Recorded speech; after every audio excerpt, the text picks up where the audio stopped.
Charlie Suarez mapapalaban kontra sa veteranong si Manuel Avila. Importanteng laban para sa kanyang pangarap na rematch kay Navarrete. Panoorin sa video na ito.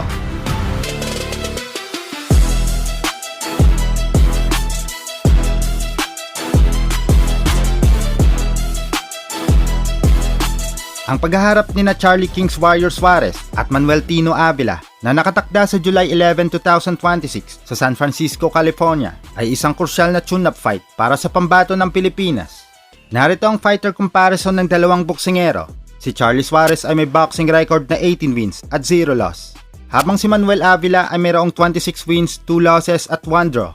37 anyos na si Suarez at 34 anyos naman si Avila. Parehong kanang kamao ang puwersa. Mas matangkad ng 1 pulgada si Suarez at 2 pulgada na mas mahabang galamay ng pambato natin. Patungkol sa kanilang huling mga laban, naging no contest ang bakbakang Suarez versus Emmanuel Navarrete noong May 2025.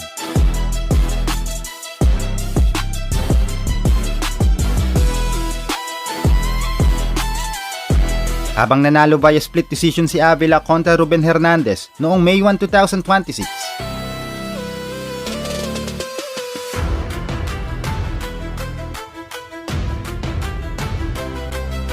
Lahat ay nakataya para kay Suarez bilang WBO mandatory challenger para sa titulong hawak ni Emmanuel Navarrete. Napakalaki ng panganib para kay Suarez sa labang ito.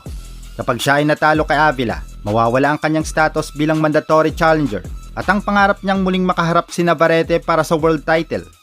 Ang comeback ni Avila. Si Manuel Avila ay isang veteranong fighter na may layuning muling buhayin ng kanyang karera.